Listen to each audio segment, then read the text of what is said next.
আওয়ামী লীগের রাজনীতিকে নিষিদ্ধ করে দেশটাকে সামনের দিকে অগ্রসর করা অসম্ভব, একদম অসম্ভব। কোনো রাজনৈতিক দলকে নিষিদ্ধ করার পক্ষে আমি না। তা আমার পক্ষে না থাকে কিছু আসা যায় না, আমি তো কেউ না, পাবলিক, তাই না? কিন্তু আমার মতো পাবলিক আরো অনেক আছে। আর আওয়ামী লীগ একটা বড় দল, সেই দলকে নিষিদ্ধ করে দিলেন। এই ধরনের উদ্ভট চিন্তা এই এনসিবির যারা অকাল কুষ্মাণ্ড যারা আছে, ইয়াং বয়স, বুঝে না রাজনীতি, তাদের মাথায় আসবে। জামাত যেটা প্রতিহিংসাপূর্ণ রাজনীতি করে, তাদের মাথায় আসবে। কিন্তু যারা আপনার মানে সবাইকে নিয়ে রাজনীতি করতে চায়, তাদের মাথায় আসা উচিত না। তাহলে আপনি বলবেন বিএনপি আইনটা করলো কেন?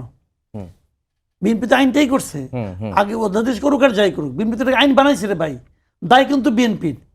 কিন্তু বিএনপির কিন্তু আমি মনে করি বিএনপির একটা রাজনীতি আছে। আমি জানি না বিএনপির মনে কি আছে, এটা তো বলতে পারবো না, আমি তো বিএনপি করি না।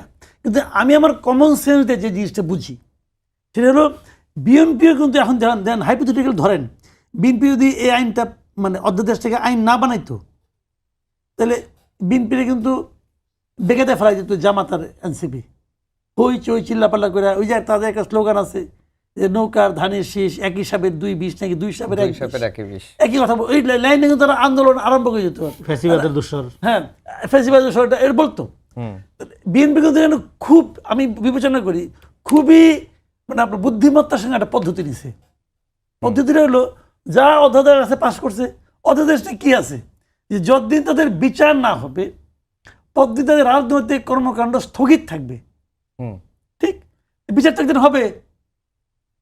বিচারে যদি আওয়ামী লীগের রাজনীতি নিষিদ্ধ না হয়, তখন কি এনসিপি আর জামাতে কিছু বলার থাকবে? ততদিনে সিচুয়েশনও চেঞ্জ হয়ে যাবে। আমি মনে করি আমার যেটা মানে আপনার ধারণা ওই দিকে যাচ্ছে। আচ্ছা, এটা নিয়ে হয়তো পিড়াপিড়ি অনেকে করতে পারে বা করে না পারে, করে আরাম পাবেন। কিন্তু আমি বুঝি যে বিএনপি অত বোকা হয় নাই যে বিরোধী দলের ঝান্ডা জামাতের মতো দলে হাতে উঠাই দেবে। বিএনপি অত বোকা না, কারণ বিএনপির সঙ্গে একসময় ছিল, বিএনপি এতদিনে অন্তত জামাতকে চিনে।